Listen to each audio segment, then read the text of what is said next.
যে পরের পর ঘটনা যদি এই ইঙ্গিত দেয় যে আমাদের এই রাজ্য, এই পশ্চিমবঙ্গ ক্রমশ অনুপ্রবেশকারী এমনকি জঙ্গিদের নিরাপদ আশ্রয়ের জায়গা এবং ট্রানজিট রুট হয়ে উঠছে, তাতে তো সত্যজিৎ রায় ফেলুদার মতোই বলতে হয়, নিশ্চিন্ত আর থাকা গেল না রে তোপসে।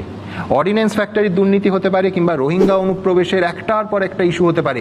গোটা দেশের একাধিক বড় অপরাধের তদন্তে যখন দেখা যায় যে জাল আধার, জাল ভোটার আইডি বা জাল পাসপোর্ট তৈরির প্রায় একটা ইন্ডাস্ট্রি গড়ে উঠেছে আমাদের এই রাজ্যের একাধিক জেলায়, রাজ্য পুলিশের এসটিএফ এর সাম্প্রতিকতম কয়েকটা গ্রেফতার একেবারে চোখে আঙুল দিয়ে দেখিয়ে দিচ্ছে যে বহু জঙ্গি সংগঠনের সঙ্গে এ রাজ্যের একাধিক দুষ্কৃতির স্পষ্ট যোগাযোগ তৈরি হচ্ছে।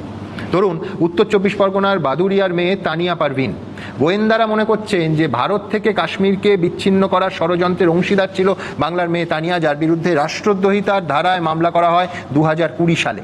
আবার সম্প্রতি দেখা গেল যে ক্যানিং থেকে ধৃত কাশ্মীরি জঙ্গি জাভেদ মুন্সিকে এ রাজ্যে পাঠিয়েছিল লস্করে তৈবার সঙ্গে যুক্ত ষড়যন্ত্রীরা। আবার অসম পুলিশ এই মুর্শিদাবাদ থেকে গ্রেফতার করলো আনসারুল্লাহ বাংলা টিমের 2 জন জঙ্গিকে। এই কিছুদিন আগে বেঙ্গালুরে ক্যাফে বিস্ফোরণের ঘটনায় 2 জন যে জঙ্গি ধরা পড়লো, তারা কিন্তু ধরা পড়লো দীঘার হোটেল থেকে।